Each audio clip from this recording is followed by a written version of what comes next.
Okay, it is still November the 16th, 2017. I'm Cindy Kay Currier, and I'm going to pick up where I left off in the last video. In fact, I haven't uploaded it to YouTube yet because I wanted to make sure that there was continuity between that one and this one, and so I'm doing them back to back. Rather than, splitting them up, I decided to make them different videos. So we're talking about the phases of truth. I called them levels of truth in the prior videos, and I want to change that to phases because I don't want to imply that some people are at a better phase than another, or some people are smarter than other people. And when I finish with this video, you'll understand why I'm saying that. Dutch Sense, he's the guy who reports on earthquakes and stuff. He did a video, and I'm not sure what the date on it was, but if you go to YouTube and enter into the search Dutch Sense, they offered me the world. I think that's what he called it. It'll come up because it's got a lot of views on it. I think it's from 2013, maybe. I'm not sure. But he shares something that's important that I want you, that is relevant and legitimate, that I'd like you to hear before you listen to the rest of this, because it fits in here, right? Real nicely. Dutch Sense is talking about an operation that is a freedom operation that doesn't really look like a freedom operation. But it's taking place and has taken place in all of these phases that I talk about. And who has the ability to operate in all of those phases? There are actually human beings who have the ability, the capability to operate in all of those phases. And that's the capability that I'm hoping to help all of us acquire. The ones who are helping with that are part of a soul lineage, not a bloodline. The real truth people talk about bloodline. That's where the Chinese dragons come in. That's where the dragon families come in. That's where all of that stuff is. But there's actually a soul lineage that is capable of operating in all phases, all the phases of truth. That's truth, that's real truth, that's complex truth, that's deep truth, and that's incomprehensible truth. So, I thought about calling it unfathomable, but still you'd be looking in your dictionary trying to see what that meant. So you know what uncomprehendable means, and so that's why I'm using that word. That isn't a word, but now it is. The last video we were talking about the way to move through the phases of truth is by using quantum thinking. And that's simply, how can this bit of information be both true and false at the same time? And this is why I encourage you not to get in arguments with your friends and family, and why I encourage you not to alienate your friends and family. Because if you're arguing from your phase of truth, and they're arguing from their phase of truth, and you're just butting heads, you're not maturing through to the next phase, see? So we don't want headbutting, we want maturing into the next phase. And what is factual for someone in the truth phase 1 is not necessarily factual for a person in truth phase 2. And what's factual for a person in truth phase 2 is not necessarily factual for a person in truth phase 3, which is complex truth. Now, beyond that, then we have deep and uncomprehendable. Beyond that, we do away with quantum thinking. Not necessarily do away with it. We integrate that into another way of thinking, because the control system is not using quantum computers anymore. And I know that's what they tell you they're using. They're telling you that because the computer has mimicked you, and it knows that you have figured it out. And so it is still copying you. It is still mimicking you, saying, yes, the AI is out there and the AI is bad, and so we need to conquer the AI. And then there are others of you saying, we don't need to conquer the AI, we just need to use it for good. thinking that that's balanced. What the AI knows is that if we ever start functioning as pure humans again, it's done. It's done. And it does not want that. So it has floated all of these things. It has mimicked and mimicked and mimicked. And we call that absorption. It has absorbed all of your philosophies, all of your quantum thinking that you're still just thinking is, wow, coolio, man.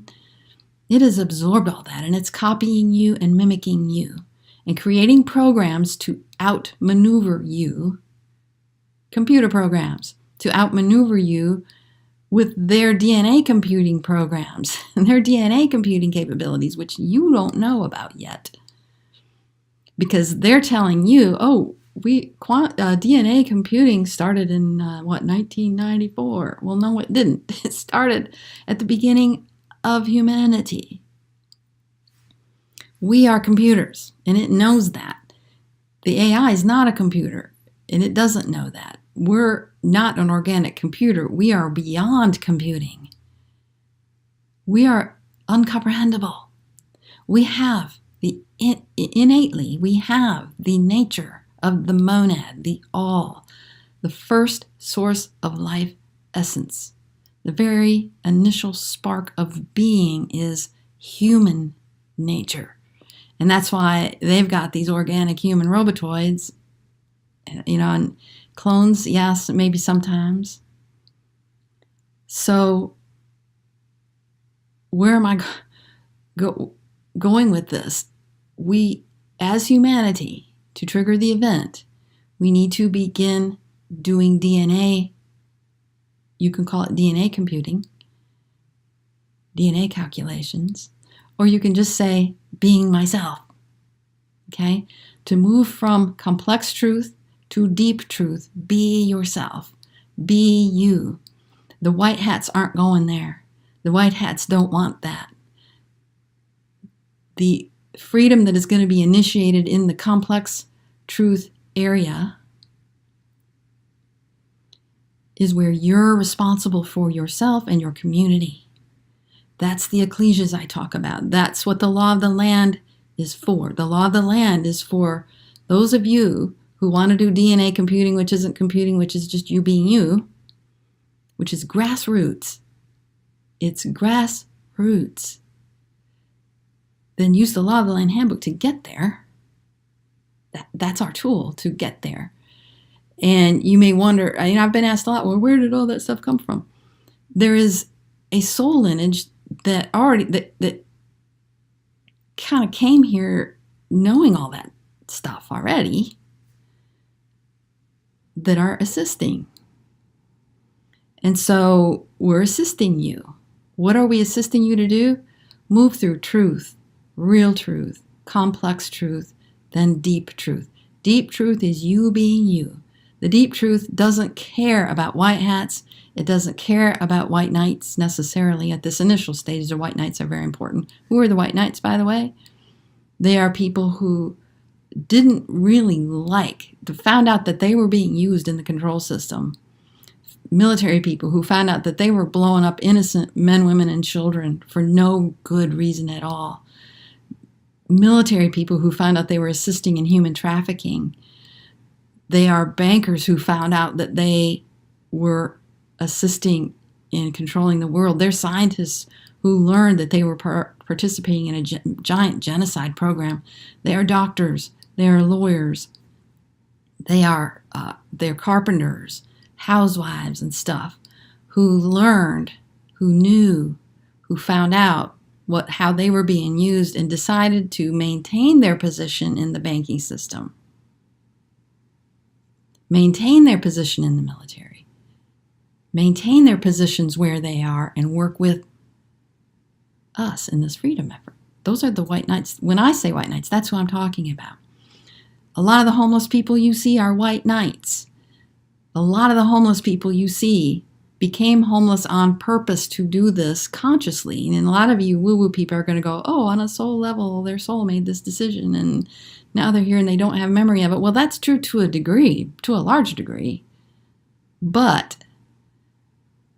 the people who are carrying out this operation in this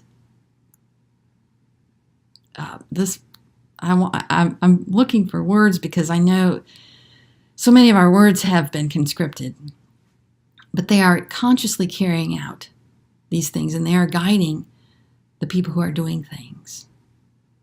And I know this firsthand. This is not like my theory. And some of you are going, oh, interesting theory, interesting perspective. I'm not giving you a perspective. I'm telling you my experience and knowing and confirmation based on reality testing. And that third thing, reality testing, that's part of this, by the way, because our experiences can be faked. Our knowing can be misguided. So we always want to do reality testing. And that's one reason why I don't ask for donations and stuff, because for me, reality testing is if what I'm doing is resonating with somebody, resonating with other people, humans, then they're going to help this. They're going to participate in this. They get what I'm doing, and they want me to keep going, and I want them to keep going. I don't want to step on any landmines here. Words are so tricky, and that's why I have a glossary at AmericanLawoftheLand.com, because all our words have been used and conscripted and redirected, and so that, you know, even doing a Google search, it's hard to even research this stuff because Hollywood has developed a movie for every single concept you're trying to research, and what you get is all the actors. You get 3 pages of this movie or this novel before you actually get to any research, unless you're using another part of Google, or unless you're in the dark web. So, okay, I think I'm going to leave it there. Sometimes when you're doing this, you have to just throw it against the wall and let it go splat and see what you come up with. So that's what I've done in these 2 videos, and I hope that helps. I may do actually another one to help tie all this together. I don't know. So anyway, we'll see you next time.